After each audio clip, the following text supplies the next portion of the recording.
quite a way behind schedule with short about the here.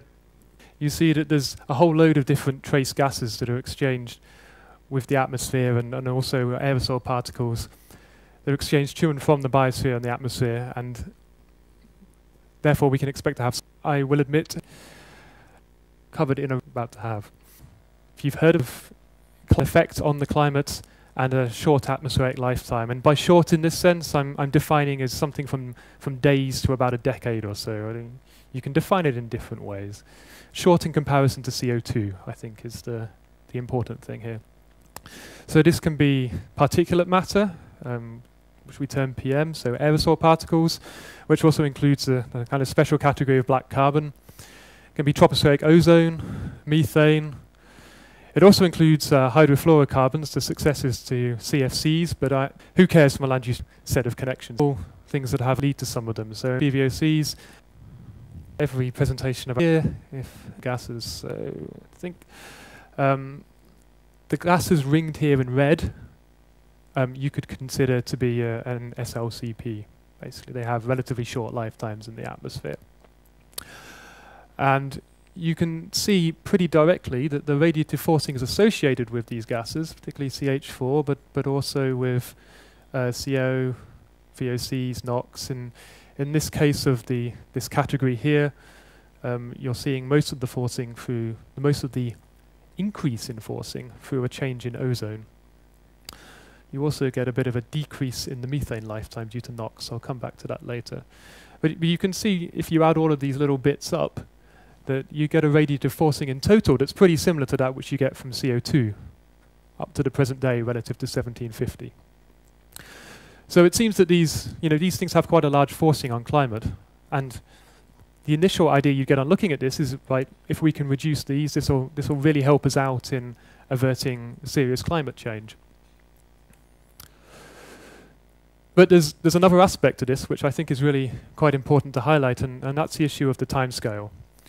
So this is some what I think are quite interesting plots from idealized plots from a paper by, I'm not going to try and pronounce that. I mean, it's going to have some French lilt on it that I'm not going to get. But what he basically did was take a 200-year greenhouse gas emission, generic greenhouse gas, which peaks after 100 years and then dies away to nothing.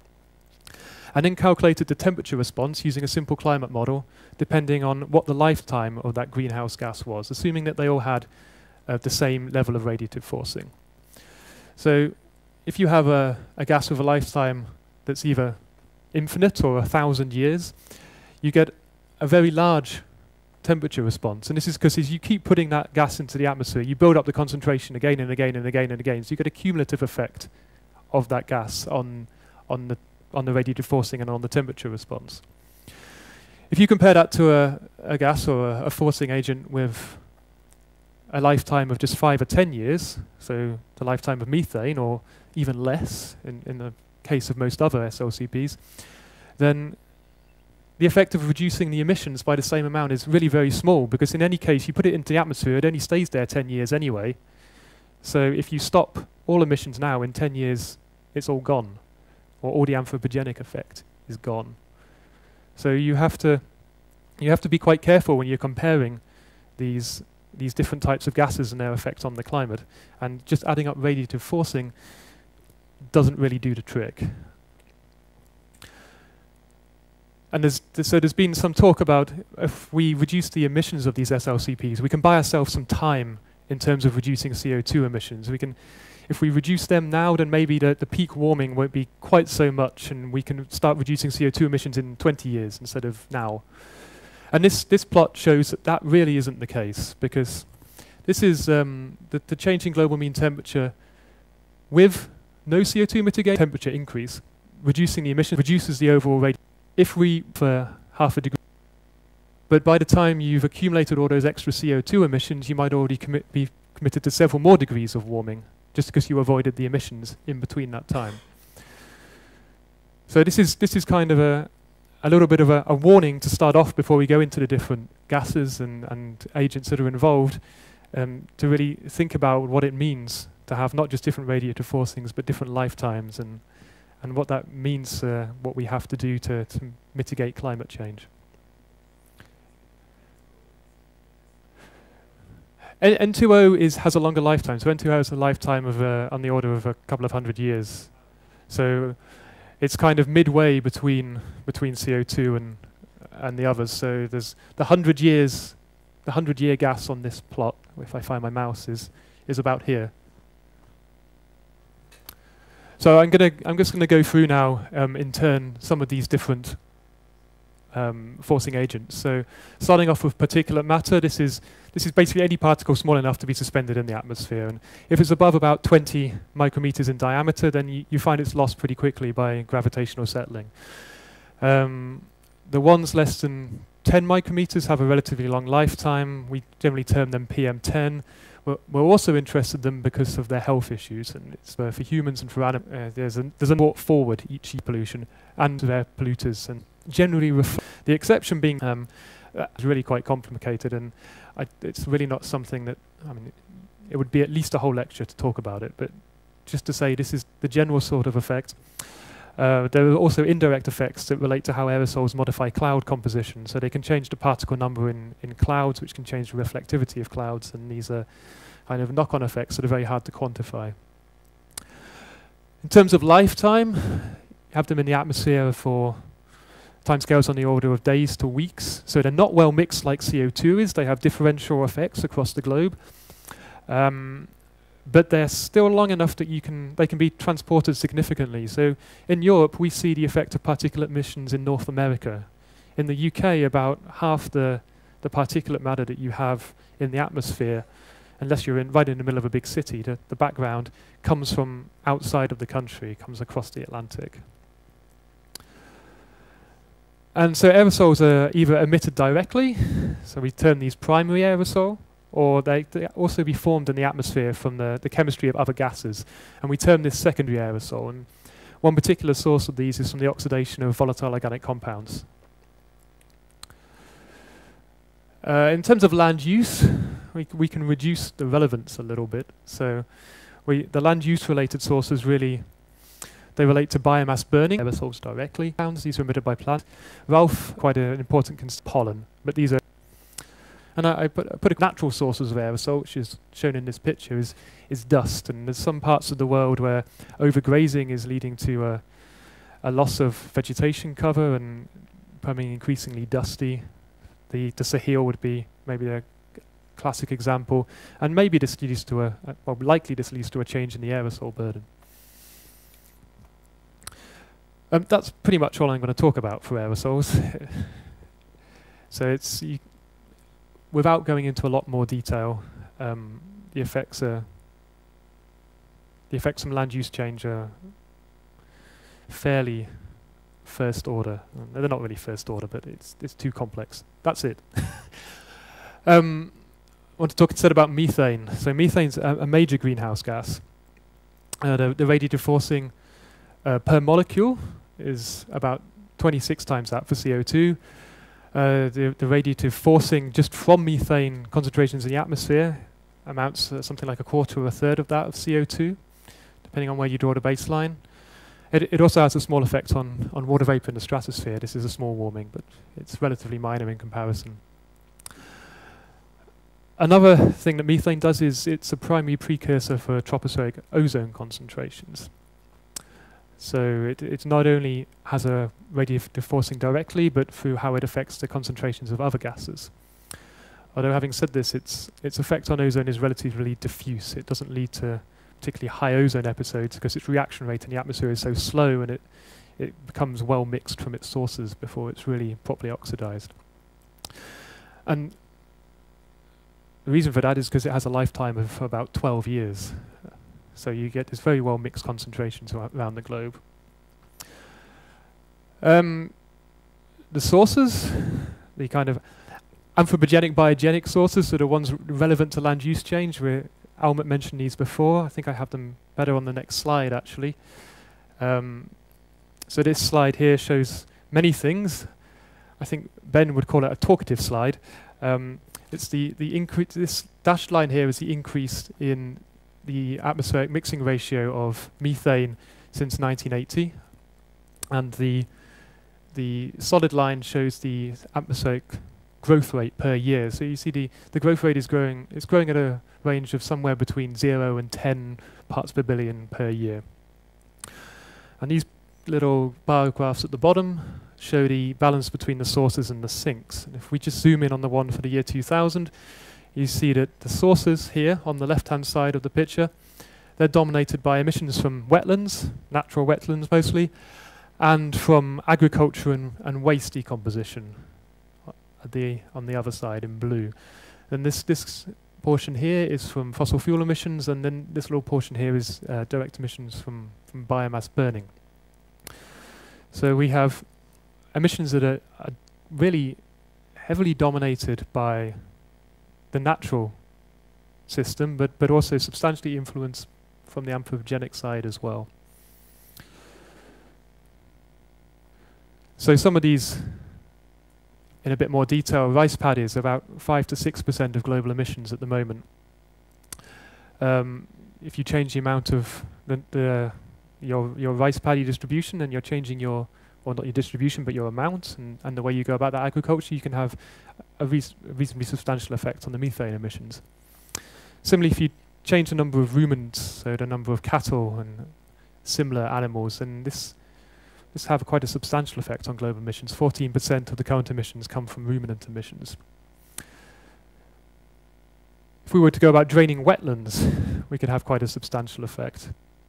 So we'd reduce the conditions in which methane is produced, and these wetlands are making up 30%. And then, of course, we had this small source relative to biomass burning, and this relates to land use emissions through aspects such as land clearance and management. Often land is cleared by burning, or it's managed burns are used as a way of controlling the biomass. So there's ways in which land use change interacts with methane, and I picked out just one example here on the right, which is a paper about the expansion of rice agriculture in the Holocene. And what they're showing here is the increase of methane concentration from about 6,000 years ago, from 600 parts per billion up to about just over 700. And what was actually expected was that the methane concentration would decrease. This is based on ice core measurements and proxies, which show that typically at this stage in the glacial cycle you have a decrease in the concentration of methane in the atmosphere rather than the increase which is observed. And what they did was reconstruct the pattern of rice agriculture and how it had expanded, particularly in the East and South Asia, and linked this, kind of basically correlated this with the increase in methane, and suggested that the increase in methane concentration could be attributed to agriculture. So quite a nice example of maybe how land use change can change methane concentrations in the atmosphere. So next up, ozone. It's got an overall radiative forcing that's quite similar to that of methane.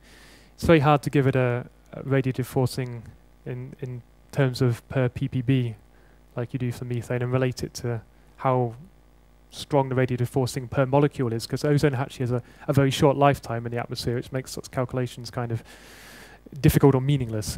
So it's got a lifetime of hours to days, depending on the atmospheric conditions. It's really not well mixed. So if you look at this map on the right here, this is some model ozone concentrations or mixing ratios, and you see that there's very high concentrations in some parts of the land surface, and on others it's really much lower.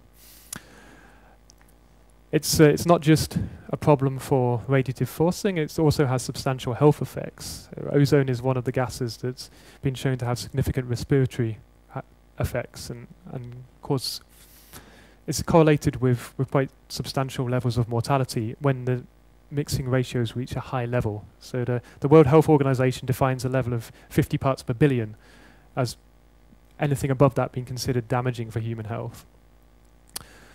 It's also important for plants. So there's a lot of evidence that shows that increases in ozone can decrease the net primary productivity of both natural vegetation and crops. which I'll go into just a little bit more detail in a moment.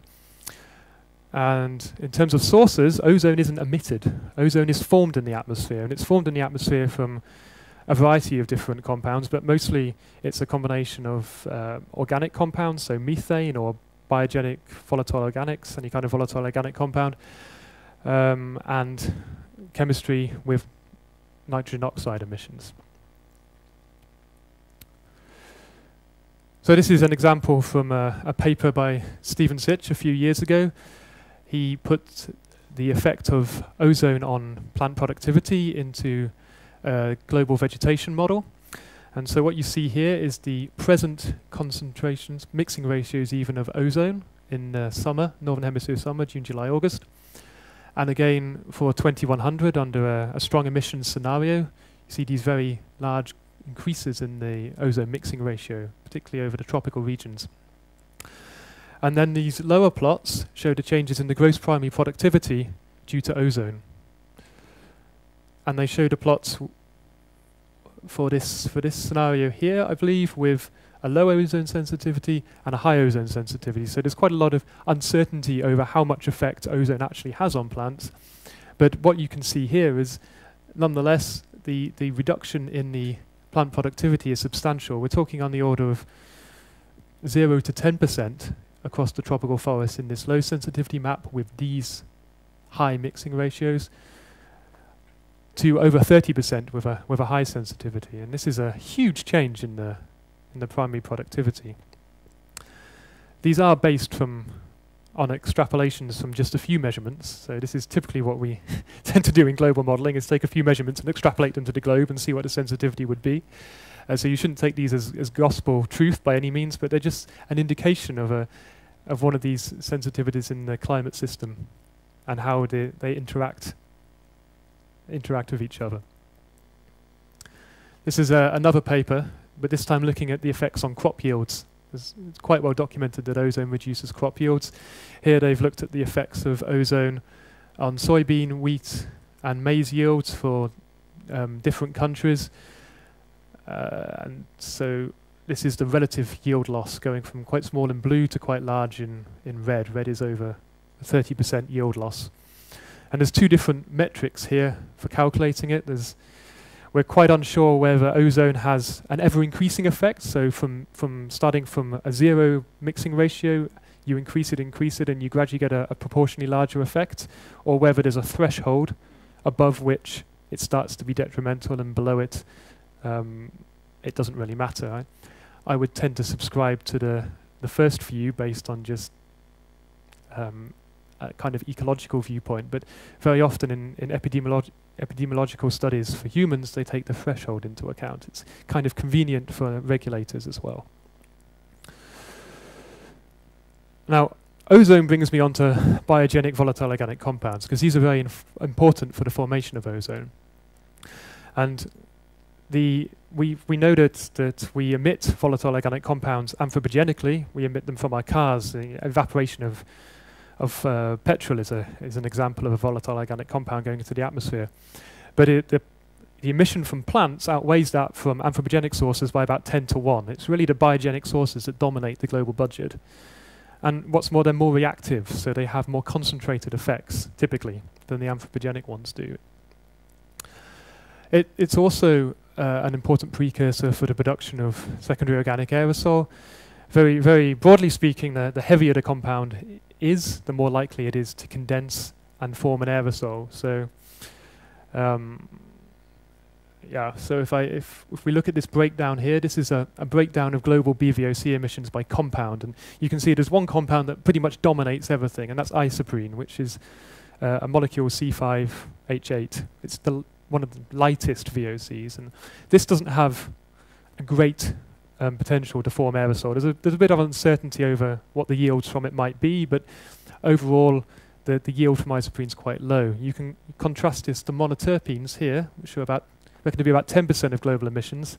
They're basically two isoprene molecules stuck together in all kinds of different combinations, and they form a lot of organic aerosol in comparison. And then if you go to sesquiterpenes, which are even larger, these things react so quickly in the atmosphere we can barely measure them. But they're believed to have a very large contribution to this aerosol, which is completely in disproportion to their overall contribution to emissions.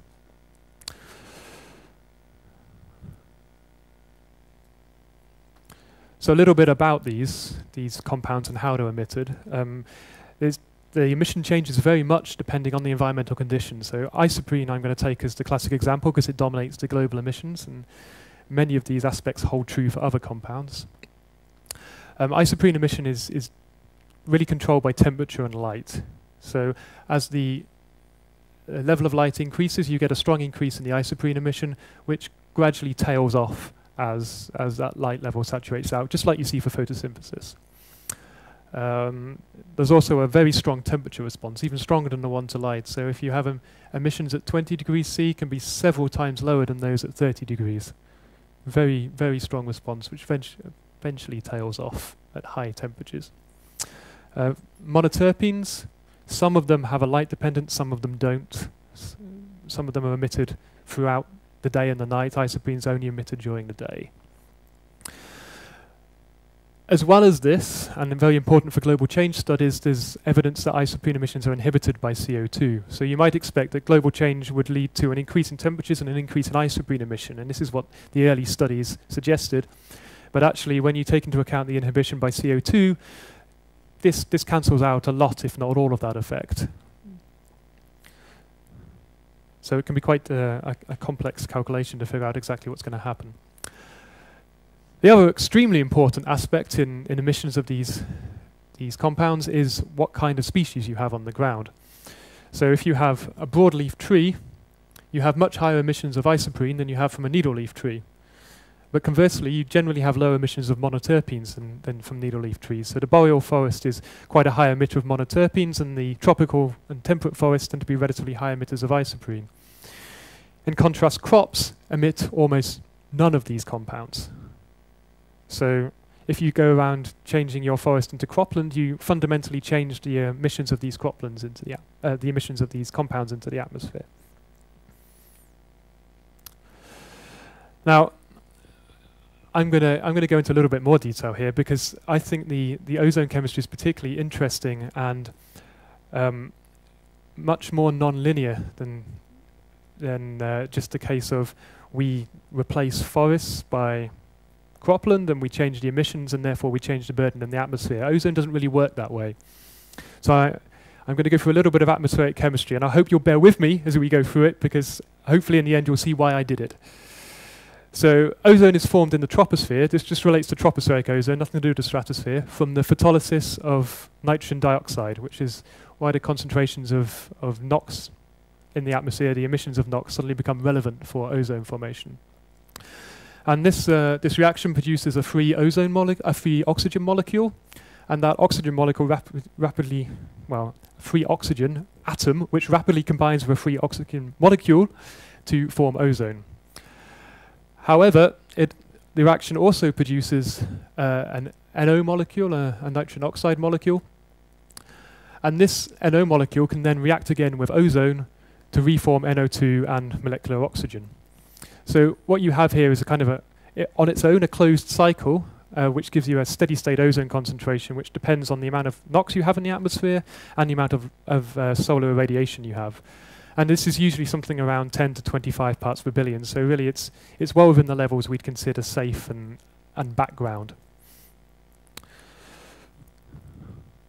But if we have another route that transforms NO into NO2, as well as that reaction with ozone, then maybe these ozone mixing ratios could start to increase, because instead of that NO reacting with ozone, it's reacting with something else. And that's exactly what we do have in reality. So we have these radicals in the atmosphere called peroxy radicals, these HO2, the methyl peroxy radical, and this just generic organic peroxy radical. And these can react with that NO and reform NO2. So not only do they stop that NO reacting with ozone, they also replace the NO2 in the atmosphere, which can then again be photolized and start to create more ozone. And so what this can do is lead to basically an explosion of your ozone mixing ratio. You can quickly have mixing ratios building up far beyond that you'd have in the background atmosphere without this effect. So where do these these peroxy radicals come from? Well, these come from the oxidation of organic molecules. So the example at the bottom here is for methane. If you oxidize methane by OH, which is its primary loss source in the atmosphere, in the troposphere, then you produce this methyl radical and water, and then that methyl radical reacts with oxygen and forms this highly reactive peroxy radical, which has a lifetime of a very, very short lifetime, a second or less in the atmosphere. And this kind of reaction is the same also for VOCs. So the particular details of the reaction are different, but the essence of it is exactly the same. So when you have this extra route to form ozone, which comes from the addition of these organic molecules into the atmosphere, you can suddenly get these very high concentrations. And if it was just that simple, we'd have a very linear effect, and I wouldn't need to go through all this chemistry to explain it to you.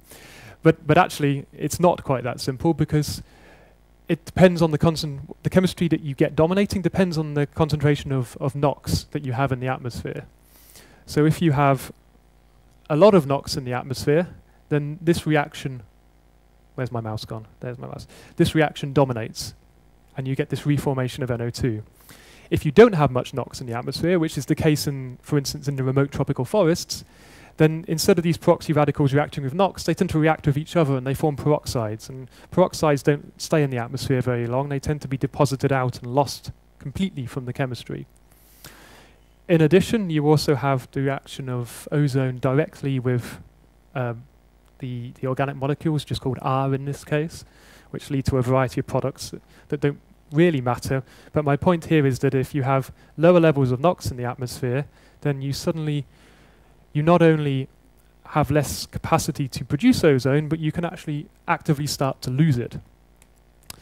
And that's what this lovely plot shows. So this is an example of what we term an Cleft diagram. And basically what you see is the change in ozone mixing ratio as you increase VOC emissions along the bottom here and NOx emissions up the side. You can equally make this with concentrations. It has exactly the same shape. So you see that basically as you increase, where's my mouse? There's my mouse. As you increase NOx emissions, then you get a strong increase in ozone mixing ratio. But if your VOC emissions are very low, then that maximum level of increase of ozone is much lower than if you have high VOCs. So if you have high VOCs and high NOx, you have a lot of potential to create ozone. Similarly, if you have, say, take this middling NOx emission, you start off by increasing your VOCs, you initially increase your ozone concentration, and then you get to a point where the chemistry flips from this mode where it's effectively limited by the minimum amount, by the amount of VOCs that are available, and it becomes limited by the amount of NOx instead. And then instead of more VOCs increasing the amount of ozone, they start to decrease it again. So that the effect of the BVOCs on the ozone is really quite dependent on the background chemistry of the atmosphere. And we typically say that BVOCs, an increase in BVOC emissions will increase ozone in remote, it'll decrease ozone in remote low NOx regions and increase it in polluted high NOx regions, such as the mid-latitudes. I just want to quickly draw your attention to another aspect here. This is when you have this reaction of NO and HO2, you also produce the OH radical. And as I mentioned just before, the OH radical is the major loss of methane, the major loss rate of methane. So by putting these NOx and VOCs into the atmosphere, you change the chemistry that leads to the loss of methane, and you can actually change the lifetime of methane in the atmosphere and hence change the radiative forcing effect. And it's reckoned that the isoprene emissions can have an effect up to 10% on the lifetime of methane in the atmosphere, which is not inconsequential. So now I just want to go through a couple of examples of some land use change cases and how they might change BVOCs and ozone and aerosols. So this is an example from a campaign we made in Borneo about 5 years ago. The we measured the emissions of isoprene from the rainforest, and then the emissions of isoprene from an oil palm plantation. And as you've seen already in the last couple of days, there's a lot of transfer in Southeast Asia, particularly in Borneo, of the tropical rainforest being cut down and converted into oil palm plantations. But they have these fundamentally different isoprene emission rates. And this plot shows that effect. So along the bottom here, we have the NOx concentration, and along the y-axis, the ozone concentration. And these two black dots here show the measured position of the rainforest and the oil palm plantation as they are at the moment. So actually, the oil palm emits much more isoprene than the rainforest, but because of these nonlinear effects of chemistry and the fact that there's not much background NOx in this area, they come out with pretty similar ozone mixing ratios. There is slightly more NOx in the oil palm. There's some fertilization going on. There's mechanization, and there's also burning of the parts of the plant that they don't require. But it's nowhere near enough to really make ozone emissions kick off, ozone production kick off. But if we increase the NOx, and that's what these lines show, these are outputs from a atmospheric chemistry model, to the levels that we have in background Western Europe, for example, which is somewhere around the 2 to 5 parts per billion range. So here, you see that if you have the rainforest and you increase the background NOx because you've industrialized in the local area, then you don't get ozone mixing ratios that get particularly high. They stay generally below 50 parts per billion, so we're not too worried.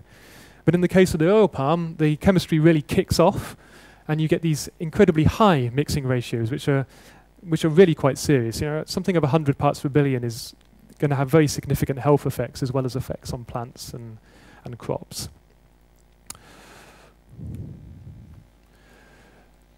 Another example in the opposite direction. So this is a conversion of forest to cropland, but in the tropics. This is a study with a global atmospheric chemistry model, and they. So when they transferred the forest to the cropland, they reduced the isoprene emissions because crops emit basically no isoprene, and that's what you see here, a reduction in isoprene emissions in this plot. But because that situation is a low NOx environment, that reducing of these emissions actually increases the potential to form ozone. So they found that in the tropical rainforest, they had an increase of ozone, or the area of the tropical rainforest, they had an increase of ozone, despite reducing the VOC emissions. However, it is worth pointing out that the background ozone here is very small. So while you may have a small effect on the radiative forcing by changing the concentration of ozone over that particular area, it's really not relevant for health when you only have background mixing ratios of 20 parts per billion. If you increase it by 30%, it doesn't make much difference. But just to show that it doesn't always go in the obvious direction. And this is an example for the mid-latitudes. So it's once again, it's a forest to cropland conversion. This is in this study, the current cover of croplands in the US. This is a future scenario of cropland cover with a very strong increase. And that leads to a very strong decrease in isoprene emissions. But because the US background is polluted, it has a lot of NOx and therefore a lot of ozone. This decrease in isoprene emissions leads to a decrease in ozone. So actually, this increase in cropland has in some way a positive effect on the ozone concentration.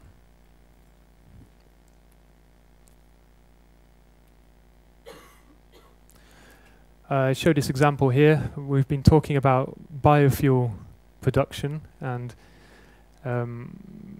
Sebastian showed some examples of coppicing and the effect that has on carbon. This is the effect of short rotation coppice plantations on BVOC emissions. So it's some work done by Kirsty Ashworth in Lancaster a few years ago. This is what she did was she suggested that all the land in Europe that wasn't currently required for agricultural production or wasn't currently protected forest could be turned into short rotation coppice. And short rotation coppice is typically eucalyptus or poplar plantations we're thinking of, and these have much higher isoprene mixing ratios than the forest that they might be replacing, and certainly more than the croplands that they're replacing. So this here shows the the increase in vegetation, or the fraction of the vegetation in short rotation coppice, leading to an increase in the isoprene emissions. And this led to an increase in the mixing ratio of ozone, and in particular to the number of days per year in these regions in which this ozone exceeded the acceptable limit set by the EU. So the top part of this plot, which I somehow managed to stupidly obscure, is going up to 50 or 60 days. So that's a 50 or 60 more days per year when your ozone is above a level which is considered acceptable. So this is quite an extreme scenario, of course, but it's a scenario that allows you to investigate the sensitivity of the system. And what Kirsty calculated was that about 1,400 deaths per year would be brought forward because of this change in ozone mixing ratios, based on results from epidemiological studies. And so this plot here is really just summarizing these effects for these different conversions. So the crop to grassland conversion to short rotation coppice, you increase the emissions, you increase the ozone, you increase the aerosol also. Similarly for the change in North America, the oil palm gives you something similar in the tropics, but when you have the Amazon effect, the forest crops in the Amazon, then you have the decrease in isoprene emissions, it gives you a decrease in aerosol, but it gives you an increase in ozone. So just to summarize those effects. And lastly, I just want to finish this off by saying that it's not all about emissions, the effect of the biosphere on these short-lived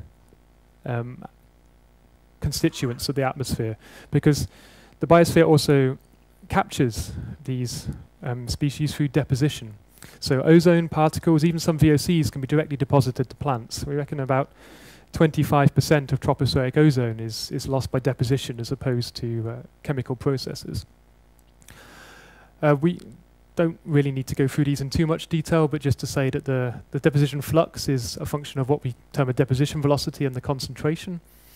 And this deposition velocity is an empirical parameter, but we generally break it down into resistances. So there's a resistance related to the aerodynamics, just as Ben described earlier for the heat fluxes. They're exactly the same resistances that apply for heat fluxes, also apply for fluxes of gases, at least in principle. And also important is the surface resistance. So the surface resistance is affected by, in the case of particles, how sticky the leaves are. Different plants have different affinities for taking up particles on their leaves, or how open the stomata are in case of gases. Ozone is primarily taken up through the stomata. And these deposition velocities change with land cover. So this is just some characteristic examples of ozone deposition velocity, and you can see that for long grass it's typically less than it is for trees, and for short grass it's typically less than it is for long grass. It's a combination of changes in surface resistance and changes in the roughness length, which generate changes in the aerodynamic resistance. And that's where I'm going to finish. So it's really just to say that the land use can also influence the concentrations of things that aren't CO2 and that aren't just a surface energy balance. But the overall effect of these changes is not always quite so clear-cut, and it can be heavily dependent on other things and other aspects of the context. Nor do we even understand the magnitude, or in some cases the direction of these changes, especially when it comes to aerosols. And really, it's probably fair to say that the effect of these things on human health and on crop yields is more important than the effect of these land use induced changes on the climate, certainly for things like ozone and certainly for things like ozone. And I'm going to leave it there and go through my references.